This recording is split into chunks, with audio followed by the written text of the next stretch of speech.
talk about another one that we're all excited for. It's Jerry World Light. It's Dallas Cowboys Light, and it's the Cincinnati Bengals. First time I've heard that. That is the first time I've heard that. The Bengals also fit this mold of three exceptional wide receivers. The talent is there. The volume's going to be there. The Bengals were on pace to lead the league in pass attempts last season. Joe Burrow was throwing the ball 40 times per game. And then you have Joe Mixon as a three-down workhorse. We're already hearing reports out of Cincinnati that they want Mixon to be on the field the entire game. They got rid of Gio Bernard, meaning that there should be more passing work available. And you take 194 vacated targets between A.J. Green, Gio Bernard, and John Ross, and you give those to Joe Mixon and Jamar freaking Chase. Good things are going to happen. And if one of these receivers gets hurt and misses time, it's going to be wheels up for the other two, just like in Dallas last year, just like we expect it to be like in Dallas for 2021. So I'm also in on the Cincinnati Bengals offense, man. I think Mixon's a value right now.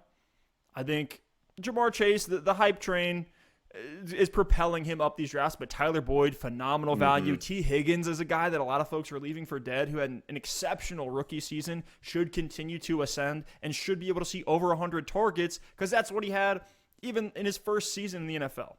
Yeah, I mean, you said it best, and I'll hit on the receivers first because I've been the conductor of the Joe Mixon hype train for a while now, and it's nice that people are finally coming around. You've been coming around for a while. I know you were hating on Joe Mixon earlier in the offseason, but you've always said you really did like him for 2021 as opposed to Dynasty, so I'll give you credit there. But we'll circle back to Mixon. But these receivers, Tyler Boyd, T. Higgins, Jamar Chase, it's just like this common narrative where people think because there are three good wide receivers that there's not going to be enough for these guys. And you mentioned Dallas.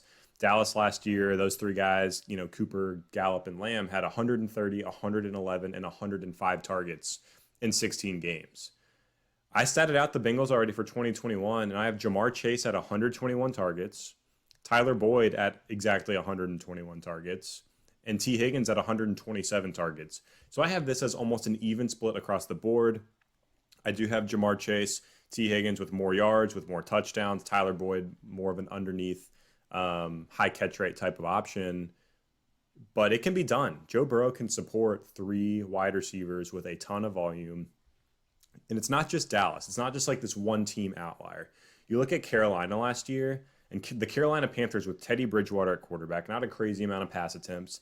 Their top three receivers had 136, 118, and 97 targets. So it can definitely be done, and the Bengals are definitely structured in a way to where all three of these wide receivers can return really, really good value and be productive in fantasy for 2021. I love it. And Alex, we have an ascending Joe Burrow, a guy that will probably be a value in redraft leagues. The hype has reached peak levels in Dynasty, but you got to think about this. Joe Burrow, as a rookie, again, with some of the lacking weapons like the shell of A.J. Green, had a 3.2% touchdown rate. He had 13 touchdowns on 400 pass attempts.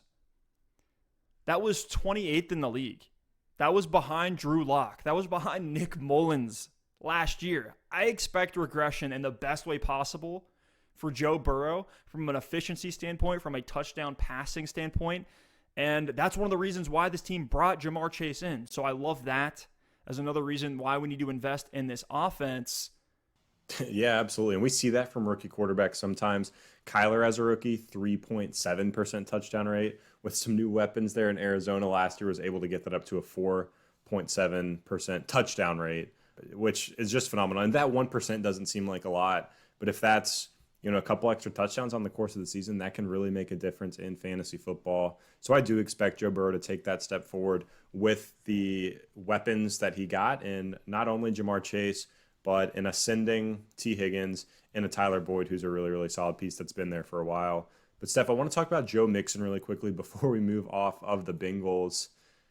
Mixon just seems like one of those polarizing players where there are people out there, and I've talked to them, I've been in leagues with them, that literally say, I just can't do it. I just can't do it. Joe Mixon has burned me too much. I'm not going back in on the Joe Mixon hype train this season.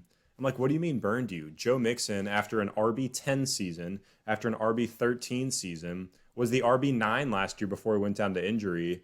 And I know the efficiency was rough, but his usage has been phenomenal. Even last year in the 6 games that he played, 20 carries a game, over 4 targets a game. I know the offense struggled, but he still was putting up numbers, although he did have that one big pop game, which used things a little bit.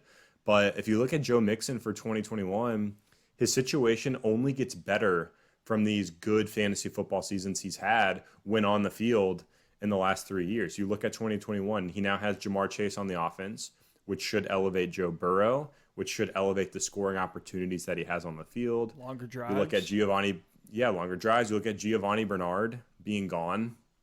And Giovanni Bernard wasn't getting a ton of carries when Mixon was active and Giovanni Bernard was also on the field, but Giovanni Bernard was getting a ton of passing workload coming in on 3rd downs, coming in on 2-minute drills. If Joe Mixon gets that extra 2-3 targets a game, oh my gosh, the numbers could be ridiculous this season. And then you look at the offensive line, and I know the Bengals passed on Penei Sewell to draft Chase, but they did address the O-line in some other ways, and I think it will be better in 2021. They picked up Riley Reif at offensive tackle. They drafted Jackson Carman at offensive tackle in round 2, and they drafted another offensive tackle and a center on day 3 of the draft. So they did address that position. I think it will be better for 2021. So assuming Joe Mixon is 100% healthy, which all signs are pointing to, all the coach speak, all the medical reports are looking really, really good for Mixon, I don't understand why you couldn't like him as an RB1 for 2021, and that's right where I have him. Buy up these Bengals. Welcome to the jungle in 2021.